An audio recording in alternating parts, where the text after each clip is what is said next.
My name is Alex, and I work at Atlassian doing front-end stuff there, and I'm going to be talking tonight about some React performance optimizations.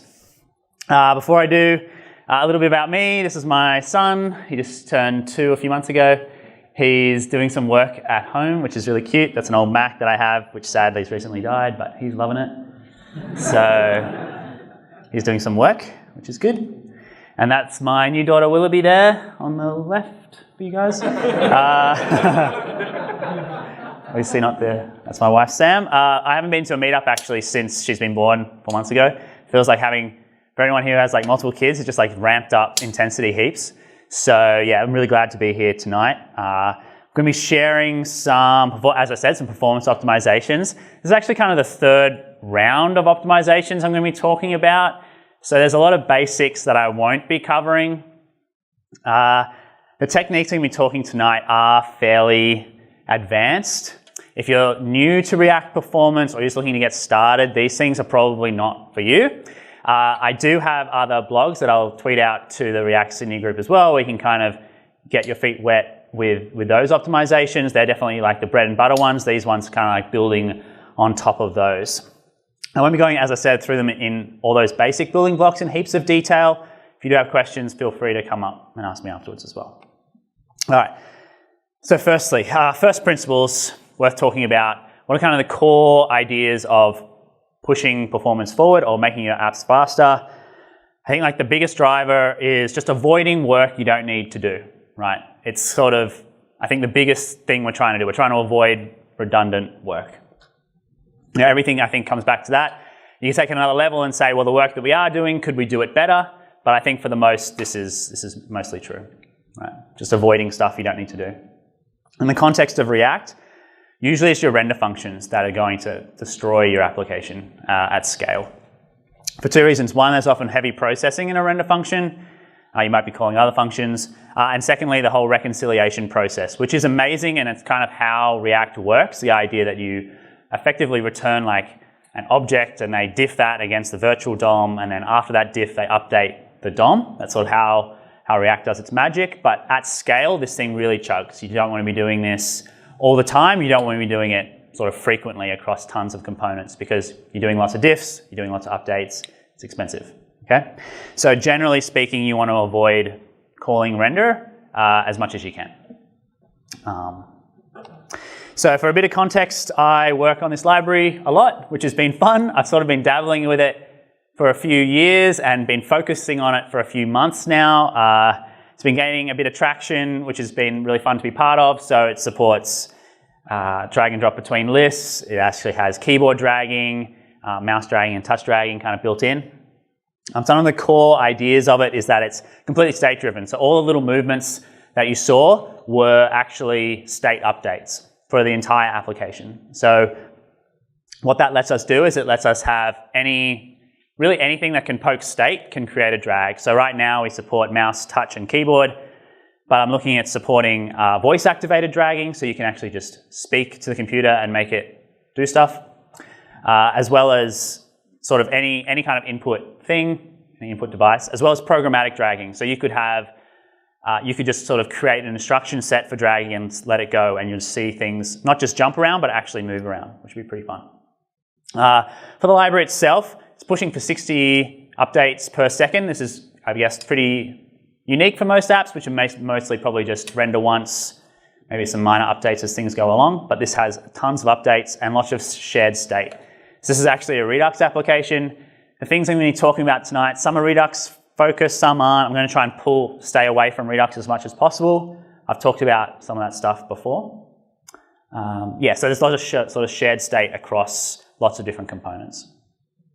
So what I'm talking about tonight is a problem that the library had with large data sets. And this was sort of known when the library was originally published, but it was pretty naive in some of its algorithms, because I think it's worth just getting stuff out there and then iterating on it rather than making sure everything's absolutely perfect before you kind of put it out. So I was recently given the task of improving the performance for big data sets, and that's what we're talking about tonight, how we kind of improve that. It's going to be kind of structured a bit like a story. I won't be going through every little optimization in extreme depth. It's sort of going to talk about the problems and then some of the solutions I came up with as well. These solutions I landed on often weren't the first or even the second things I thought of. When it came to creating these optimizations, they sort of built one on another, or I'd do one and then I'd realize, oh, actually that isn't the right way to go, and scrap those completely. So there's a lot of churn in creating these. These things just didn't come immediately to me. So as I said, this is sort of the problem. When someone was to, this is a list with 500 things in it. I've cut it off for so you can see this. But what happens is when you first put the mouse down, there was like a 2.5 second delay, which is pretty horrible, right? Drag and drop, we expect it to be instant. It's kind of fast interaction. When you have that many things, it's essentially unusable and broken. So what was going on? Why was it going so slow? Firstly, before I go into it, just some Redux terminology, just the kind of basics for those who aren't familiar with Redux, just so you know what I'm talking about. A store is just like a big object. It just stores your current state. You can subscribe to changes on that store. Connected components are components within your hierarchy which are aware of Redux and can kind of talk to it and get updates from it. The really important thing for our purposes is the function map state to props. So what this means is when the state changes in the store, the component is notified about it. And the responsibility of map state to props is to take the state from the store, the global state, and convert it into props for a component. And that's kind of its job. It has a few other minor jobs as well, but that's kind of the big thing. And unconnected components are components that have no awareness of Redux. So they're just standard React components that just take props, callbacks, etc. You may have heard these as container components and presentational components, or smart components and dumb components. I personally like this language the best. I think it's the clearest. And also I'm not a big fan of the whole smart-dumb distinction. Cool. So this is what would happen when a drag would start. So this is what we did. This is what was happening before the optimizations were kind of put on top. So when a user firstly moves something more than a certain threshold, we start a drag. And this is the process we went through. So we'd create a request, which would go onto our store, into our state. And this would then, through the subscription, notify all the connected components. So what we need to do is we collect all the dimensions of everything just when they're dragging, so that we can then perform every update just in state. So we sort of collect all the information about all the different components, and then we've just got kind of in memory a two-dimensional layout system that we can poke around and do cool things with. So coming back to this, so we've updated the state with the request. These subscribers are notified about that change. They figure out whether or not this component should publish its dimensions. If it does, it updates a prop, which then renders the unconnected component, reads from the DOM and reads the dimensions from the DOM and publishes them using a callback. We've already got kind of one bad thing happening here. There's also a bad thing in the other one. We don't want to talk about that just yet. But to do this, we actually have to call render on the components, which is kind of crappy. So every time, this means that when this phase is happening, we had to render everything, which if you have 500 things, if you actually have a list of 500 things, if you call render on it, it takes about 350 milliseconds with React, sort of no matter how much you optimize it.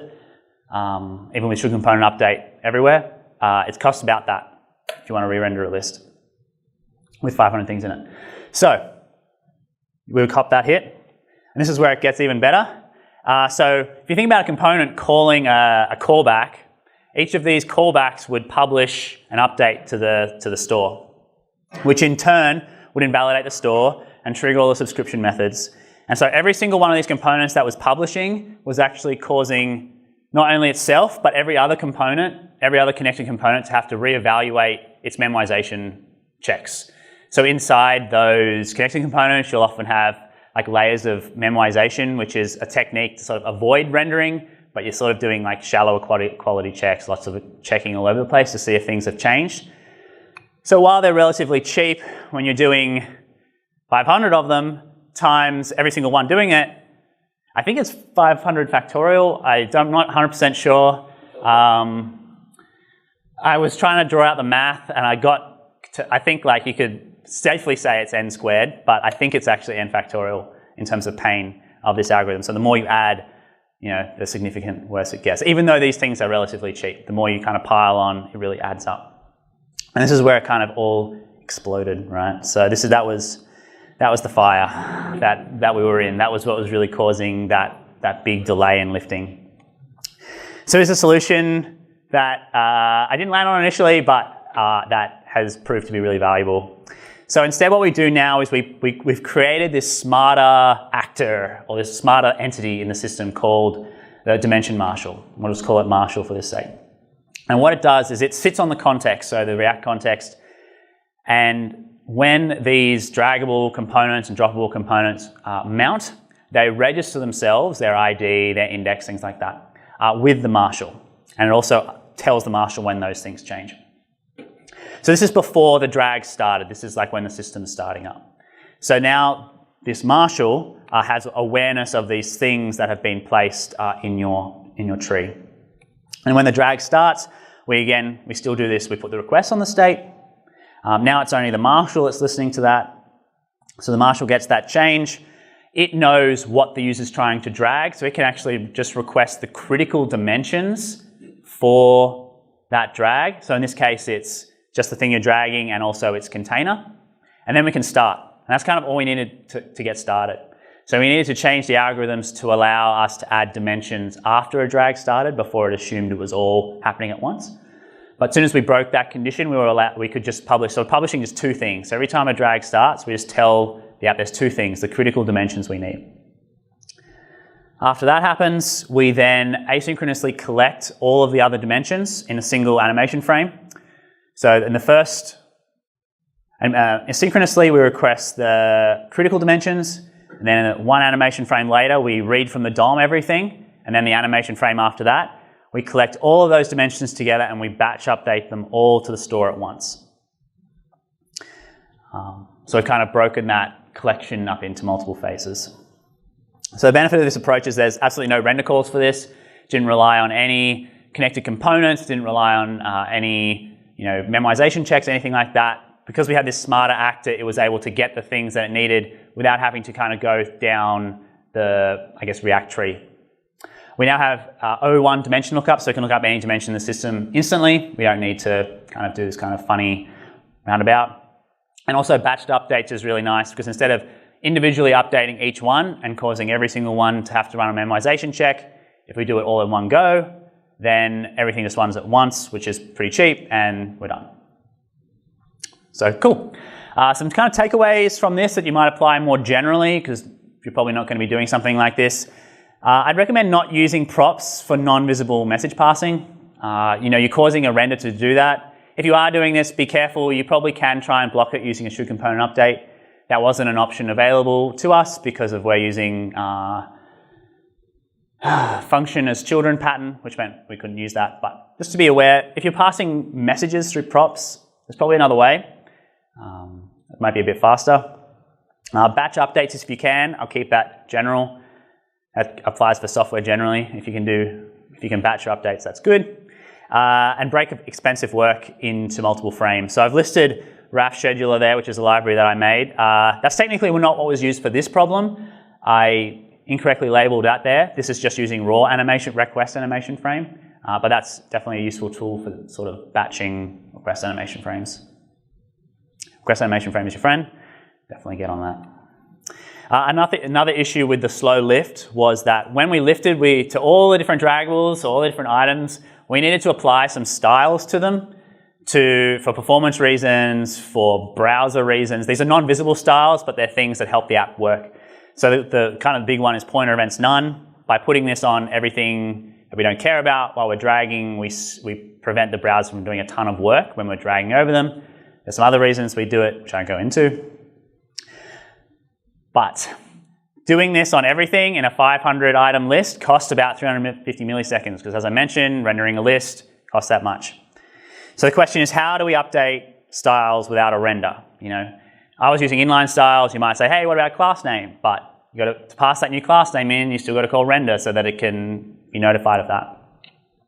So I kind of came up with this new pattern, dynamic style definitions, where the main idea is that you pass a data attribute to all the components when they first mount through the context. You say, hey, use this data attribute, apply it to yourself, and then at a later point, we update the actual rules that are applied to that data attribute.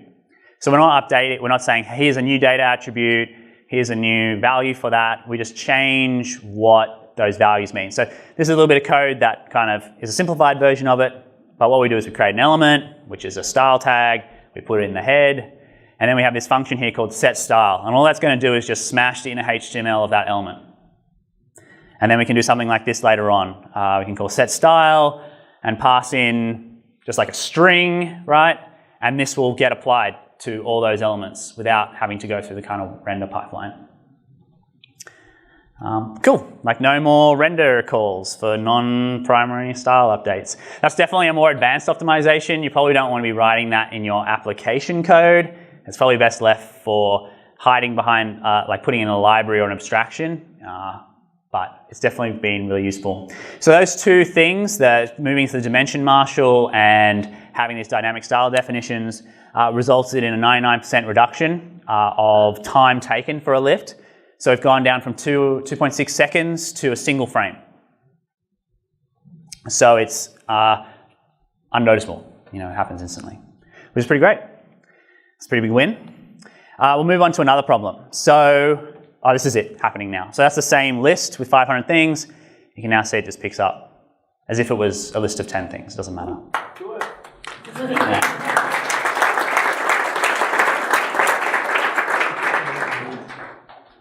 So yeah, that's pretty cool. The next issue we faced was this idea of slow displacement. So when you're moving from these are very big lists. These have about 170 odd things in them each. But the idea is when you're moving between them, there's kind of this jank. You can probably see that. It kind of like pauses a bit. So we'll show you what's happening. So here's kind of a little diagram. All right. So we click and we move it over, and those other items sort of move down. The trouble is to make those movements, we are calling render on those items and saying translate to this position to move out of the way. So we have that hit again of calling render of everything inside a list, which costs about, for 500 things, costs about 300 milliseconds, right? As we've established before. So I came up with this kind of technique, which is really interesting, that a mate of mine at Atlassian kind of coined as Virtualized Displacement. The idea being that you only are going to be calling render on the things that are actually in the viewport. So in this case, you can see the viewport there. Those things are visible. When we move into the new list, we're only shifting the things that you can actually see. This works not just for the viewport, but also for scroll containers as well. Oh, my goodness. And both of them work together, and you wouldn't even know. Like using it, you have no idea that the things off screen aren't moving because users don't see that. There is some complexity in getting this working and feeling right and not having kind of weird animations happening. I go into that a little bit in the blog. I won't go into that now, but this is kind of the crux of the idea. You're avoiding calling render on items that are off screen. The actual translations themselves, you can do tons of translations off screen. CSS will handle that fine. This is purely because we're calling render on all these things down here to move them. You might be asking, like, why not just use Virtualized List? So for those who aren't aware, Virtualized List is the idea. It's kind of this technique, again, where the whole list is virtualized, so you only actually render about 10 or 20 things on the screen, and then when it's off the screen, it kind of gets destroyed. And the answer was that we wanted the library to work really well just with kind of every app. Like you don't want to have to opt in to using a virtualized list solution just to get sort of good drag and drop performance. You're kind of already rendering these lists. Like right now, you can have instant performance on 500 things. So if you're, have a list of greater than 500 things, like maybe it shouldn't be a list in the first place. That's kind of my thought on it. But also, we are planning on supporting this kind of in a few months, hopefully. So you hope to have best of both worlds. You'll just be able to start just using React, and you won't have to move to a virtualized list solution to get good drag and drop. You'll move to a virtualized list solution because you have 10,000 things, and that takes a long time to render for React. But these techniques are amazing. So takeaway, avoid off-screen render calls if you can, and it's kind of hard, and I'm sorry. So have fun with that. If you have a look at the blog, you can see some more information or dig around the code. It's like visibility detection is not great, especially if you don't have kind of all the new APIs. That's all I'll say about that. Just another minor issue when you moved into a Draggable, so when we move from one list to another, we update this prop this provided value called isDraggingOver for consumers. The trouble is that by providing this new value, you're calling render on the droppable, which by default, they'll probably just render all their children, which costs you about 350 milliseconds. So I won't go into all the details of this, but now we put forward this pattern for people to use. Effectively, because we use the render as function as child pattern, we can't do this optimization for you. So we just say, hey, like you should do this. The main idea is that when you have like a list of things, we have the draggable, we have like an inner list which does a should component update check. So you can still do your style updates in response to things being dragged over you, but you don't need to re-render all your children. And another pretty sweet result, we managed to drop the time taken to move between lists by 99% again. It's actually, I think, a bit higher, kind of just rounded it down. So it's down in a single frame as well. So every kind of thing in the whole system's happening within a single frame. It's pretty great. So this is what it looks like now. Ooh, butter.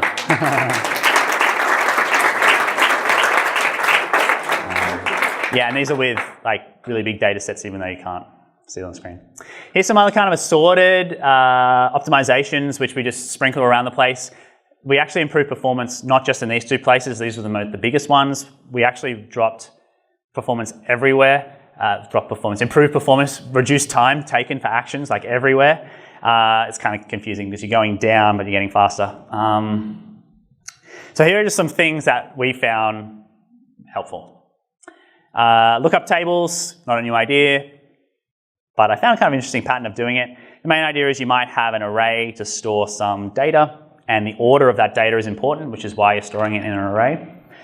It's really helpful, and often you'll want to know if an item is in there. So you'll be using something like index of, find index includes, something like that. The trouble is often those lookups take O-event. So the recommendation is you create two structures, one which is your order and one which is the actual data. So you may store an array, which is all your data, and then a map of IDs, or you might store a map of items and an array that maintains the order. So you kind of have these two structures to be able to do both fast lookups. So if you look on the right, you'll have just an object where we have the keys and it's just the value true. And so we can do like O1 lookups to say, hey, is this thing in that set? And then we're also maintaining the order as well. This actually had like a pretty big boost. I think one of our metrics went from 6 milliseconds down to 3 milliseconds just by kind of switching over to this, which is pretty cool. But the interesting thing that I kind of stumbled on, which I liked, is kind of a pattern that I've found interesting, so I thought I'd share it, is instead of, there are libraries out there that'll help you do this. I don't have one. Normalizer, I think, is one, where it'll just sort of take care of the heavy lifting for you. This is a really interesting pattern of doing it. So it's using memoization to create lazy maps. So you just pass this function an array and it will return you like a key lookup map. And if you keep passing it the same array, it'll just keep returning, it won't recompute the map, it'll just give you the old one back. This is cool because it means you don't need to store both things, and it also means you're only creating maps for the things that you use, and you're only creating maps when you actually need to, and you don't need to create more maps than you need. So this was a kind of a cool pattern of doing it. So what memoize1 does is, if ever the argument changes, it will recompute the function, but if the argument stays the same, then it will just give you back the old result. So it's just memoization with a case of 1. And that was a really interesting pattern. Another one, state hydrated context functions. So this is generally speaking an anti-pattern and would not recommend for your apps, but this was really helpful too. So when we have these dragging things around, there's lots of different stages in that life cycle. And we want to prevent users from accidentally dragging kind of two things at once. It is possible with a combination of keyboard and mouse to kind of do that. And so what we were doing previously was we would pass a prop, again, passing a prop for message passing to the components to say, like, you can't lift now because something else is dragging. How we got around that problem is instead of passing that message as a prop, now we put the function can lift on the context, and then handles can when someone's, say, trying to lift something when they shouldn't be able to, we call this function. So it's sort of like a lazy way of passing that message and kind of asking, we're kind of getting the current state without having to pass it down through the render. So this is kind of cool. We got away with this because this is in response to an action, so like an input event. So if you need to pass a message that's in response to, say, but you only ever need to consume that message inside of an event handler, potentially you could look into a pattern like this. Again, these are all just patterns to try and avoid calling render, especially on big lists when you don't need to. Success. You can see some of the other optimizations. I won't go into the big ones. There's maybe a few other little ones and some details in the blog. I'll message on Twitter afterwards on there. That's my name. I was really late to the party. Last letter of my first name and last name are collapsed, but you can find me there. This wasn't in the blog, but these are just some thoughts I've been having about performance recently. So take them with a grain of salt. These are just some ideas I've been mulling over. Finding good optimizations often involves thinking, creating, reading, exploring, discarding, expanding, and fiddling. Kind of the big idea is that this sort of stuff takes time and effort. It doesn't just happen. If you want your app to be fast, chances are you're going to have to invest pretty significant time to make that happen. It's not just going to happen. Right? It takes ongoing effort. You'll probably feel a wide range of emotions going through performance optimizing. Things may get slower before they get faster, and you're like, what is going on? I don't understand. So it can be a bit wild.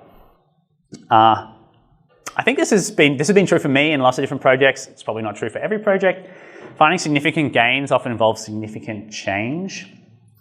And so if you cannot change your system with confidence, you'll find it difficult to make meaningful improvements. Without tests and types, you're going to have a horrible time making these changes. And so often the first step to improving performance is making your code more maintainable. Right? If your app is slow, maybe start with making your app more sane. Right? Add some tests, add some types, because then you'll be able to actually make those significant changes you need to with more confidence. The amount of changes I need to make to the code base is astronomical, and there's no way I could have done it without. I use Flowtype. Without TypeScript or Flowtype and all these tests, there's just no way. There's no way I could have held that in my mind. There's no way I could have released without any bugs. There's just no way.